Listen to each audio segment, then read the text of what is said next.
ओम नमो भगवते वासुदेवाय नमः। भक्तों, आप सभी का स्वागत है आपके अपने चैनल पर संदीप भक्ति ज्ञान गंगा में। भक्तों, आज की इस वीडियो में मैं आपके साथ शेयर करने वाली हूँ कामदा एकादशी की कथा या कहानी। जो भक्तजन एकादशी का व्रत करते हैं, पूजन करते हैं, उन्हें कथा अवश्य रूप से सुनना चाहिए। हुंकारा भरते हुए कथा सुनने के लिए हमें एक लोटा जल चाहिए, जो कि हमने चौकी पर पहले से ही रखा हुआ है।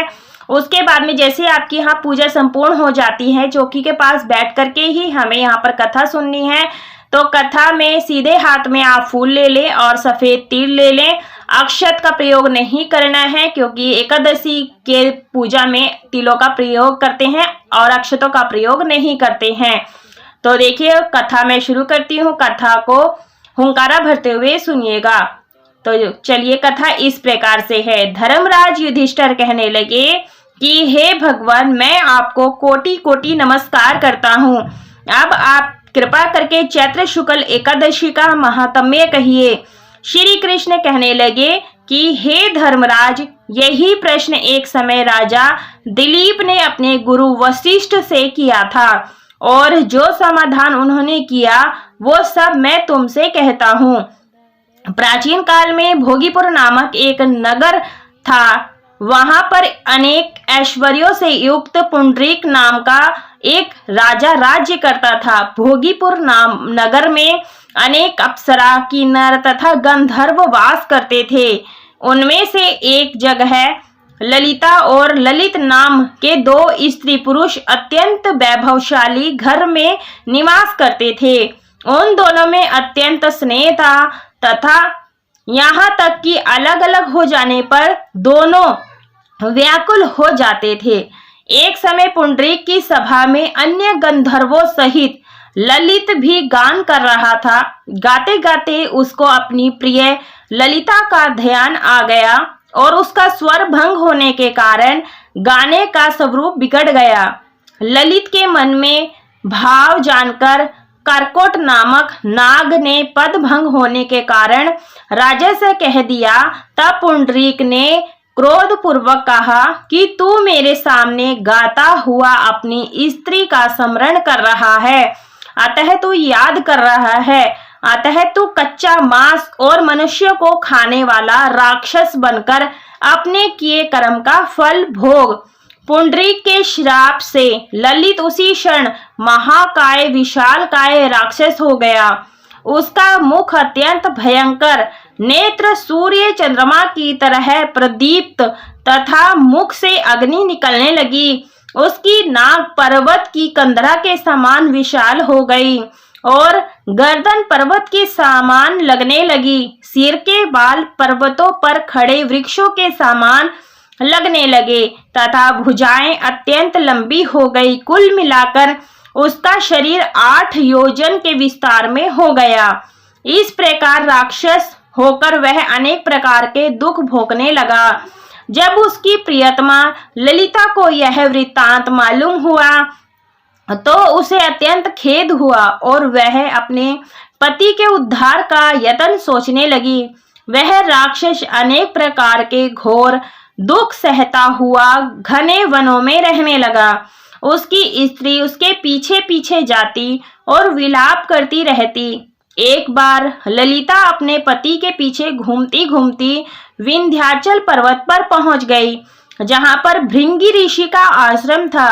ललिता शीघ्र ही भृंगी ऋषि के आश्रम में गई और वहां जाकर वनीत भाव से प्रार्थना करने लगी। उसे देखकर भृंगी ऋषि बोले कि हे सुभगे, तुम कौन हो और यहाँ किस लिए आई हो? ललिता बोली कि हे मुने, मेरा नाम ललिता है। मेरा पति राजा पुंडरीक के श्राप से विशालकाय राक्षस हो गया है। इसका मुझको महान दुख है। उसके उद्धार का कोई उपाय बतलाइए। भृंगी ऋषि बोले, हे गंधर्व कन्या, आज चैत्र शुक्ल एकादशी आने वाली है, जिसका नाम कामदा एकादशी है। इसका व्रत करने से मनुष्य के सब कार्य सिद्ध होते हैं। यदि तू कामदा एकादशी का व्रत कर उसके पुण्य का फल अपने पति को दे दे तो वह शीघ्र ही राक्षस योनि से मुक्त हो जाएगा और राजा का श्राप भी अश्वमेव शांत हो जाएगा। मुनि के ऐसे वचन सुनकर ललिता ने चैत्र शुक्ल एकादशी आने पर उसका व्रत किया और द्वादशी को ब्राह्मणों के सामने अपने व्रत का फल अपने पति को देती हुई भगवान से इस प्रकार प्रार्थना करने लगी, हे प्रभु, मैंने जो यह व्रत किया है इसका फल मेरे पति देव को प्राप्त हो जाए, जिससे वह राक्षस योनि से मुक्त हो जाए। एकादशी का फल देते ही उसका पति राक्षस योनि से मुक्त होकर अपने पुराने स्वरूप को प्राप्त हुआ। फिर अनेक सुंदर आभूषण वस्त्रों से युक्त होकर ललिता के साथ विहार करने लगा। इसके बाद वे दोनों विमान में बैठकर स्वर्ग लोक चले गए। वशिष्ठ मुनि कहने लगे कि हे राजन, इस व्रत को विधि पूर्वक करने से समस्त पाप नाश हो जाते हैं तथा राक्षस आदि की योनि भी छूट जाती है। संसार में इसके बराबर कोई और दूसरा व्रत नहीं है। इसकी कथा पढ़ने या सुनने से वाजपेयी यज्ञ का फल प्राप्त होता है। बोलिए विष्णु भगवान की जय, सत्यनारायण भगवान की जय। भक्तों, इसके बाद में हमें गणेश जी की कहानी जरूर से सुननी चाहिए, तभी हमारा व्रत संपूर्ण होता है। विनायक जी की कहानी इस प्रकार से है। विनायक जी की कहानी, एक दिन विनायक जी राजा के बाग से गुजर रहे थे। उनसे गलती से एक फूल टूट गया।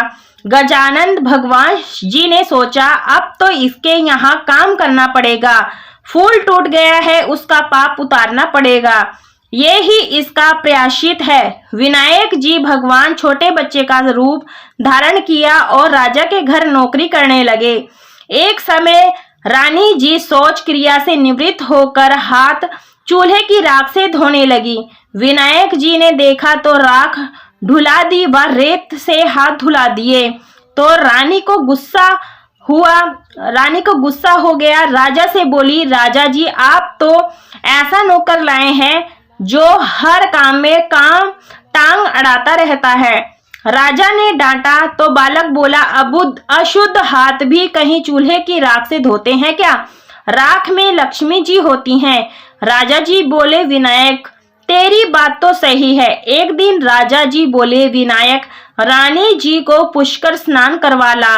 दोनों पुष्कर गए तो रानी लोटा लोटा नहाने लगी। विनायक जी ने हाथ पकड़ रानी को डुबकी लगवाकर स्नान कराया। रानी ने महल आकर राजा से शिकायत की कि बढ़िया विनायक लाए हो, जो ये तो मुझे पुष्कर में डुबा देता। राजा उसे डांटने लगे तो विनायक बोला, राजा जी, पुष्कर जाकर तो डुबकी लगानी चाहिए, लोटे लोटे से नहाना तो घर पर ही बहुत हो जाता है। राजा जी बोले, बात तो सही है। अब कुछ दिन बाद राजा जी ने हवन करवाने की सोची। हवन में बैठने के समय विनायक जी को भेजा कि तू रानी को बुला ला। विनायक गया और देखा रानी ने काले नीले वस्त्र पहने हैं। विनायक ने वस्त्र फाड़ दिए। रानी रूठ गई और आई नहीं। राजा बुलाने आए तो रानी बोली, ये विनायक मेरे साथ बेहुदा मजाक किया है। राजा ने फटकार लगाई और बोले, क्या कुबुद्धि कर दी है तूने? तो विनायक बोले, राजा जी कभी काले नीले कपड़े पहनकर हवन में बैठते हैं क्या? लाल चुंदड़ी पहननी चाहिए, इसलिए मैंने फाड़ दिया। राजा ने विचार किया, बालक छोटा है पर होशियार है।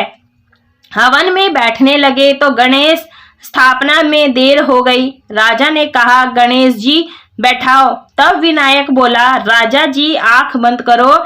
इतने में विनायक जी भगवान ने दर्शन दिए। ऊंदा उधाला, दूध धुदालिया, ओछी पियाछी, एंझ नकारा और राजा के खूब अन्न धन लक्ष्मी का भंडार भर दिया। राजा जी बोले, विनायक जी महाराज, हमने इतने दिन आपसे काम करवाया, हमें बहुत दोष लगेगा। विनायक जी बोले, राजा जी आप चिंता मत करो। मैं एक बार आपके बाग से गुजर रहा था तो मुझसे एक फूल टूट गया, इसलिए मैंने प्रायश्चित किया। वह राजा रानी को आशीर्वाद देके आगे निकल गए। धर्मराज की कहानी। गणेश भगवान की जय। भक्तों, ये थी विनायक जी की कहानी। पूरी हो जाने के बाद में क्षमा, आपने जो हाथ में अक्षत और पुष्प लिए हैं भगवान के चरणों में छोड़ देंगे और क्षमा प्रार्थना मांग लेंगे। पूजा में रही कोई भूल चूक गलती हो गई हो तो क्षमा प्रार्थना जरूर से मांग लें। और कहानी अच्छी लगी हो तो वीडियो को लाइक शेयर सब्सक्राइब जरूर से कीजिएगा। कमेंट बॉक्स में हरि विष्णु की जय अवश्य लिखिएगा। ओम नमो भगवते वासुदेवाय नमो नमः जरूर लिखिएगा। पूरा वीडियो देखने के लिए आप सभी का धन्यवाद। राधे राधे।